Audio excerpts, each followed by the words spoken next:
नमस्कार दोस्तों। द्वापर युग में पांडव वनवासी का जीवन जी रहे थे और महाकपटी दुर्योधन हस्तिनापुर में एक राजविलासी जीवन जी रहा था।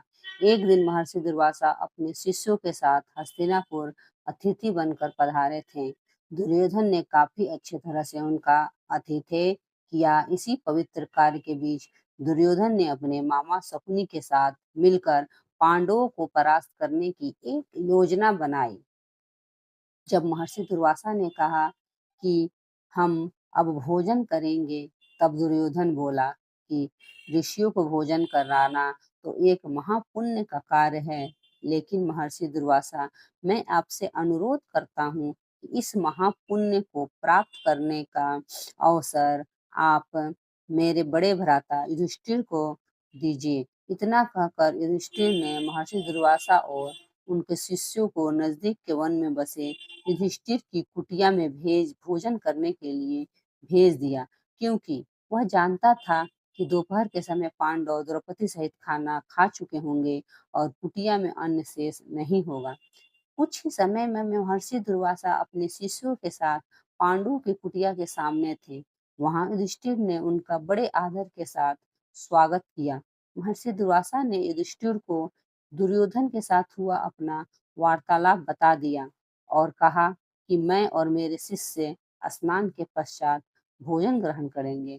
इतना कहकर वह सभी ऋषिगण स्नान करने के लिए नदी पर गए।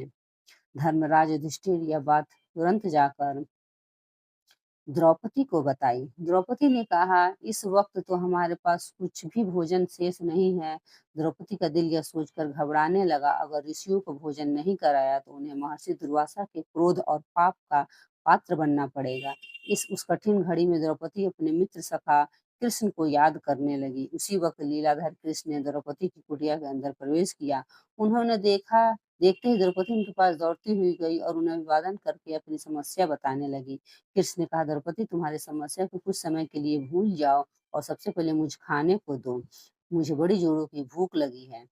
तब द्रौपदी ने अच्छे पात्र लाकर कृष्ण के हाथ में रख दिया, साथ ही अपनी समस्या भी बताई। महर्षि दुर्वासा और उनके शिष्य कुछ देर में भोजन करने के लिए आने वाले हैं, लेकिन घर में तो जरा सा भी भोजन शेष नहीं है।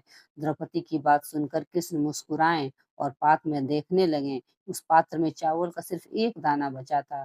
वह देखकर भगवान कृष्ण बोले, ये क्या, इससे तो बहुत खाना बचा है। और वह चावल का वह दाना, बचा हुआ दाना उन्होंने खा लिया। उधर कृष्ण के चावल का दाना खाते ही उधर स्नान करके नदी के बाहर निकले महर्षि दुर्वासा और उनके शिष्य का पेट भर गया और उन्हें डकारें आने लगी और वो युधिष्ठिर की कुटिया की ओर जाने के बजाय अपनी यात्रा के लिए प्रस्थान कर गए।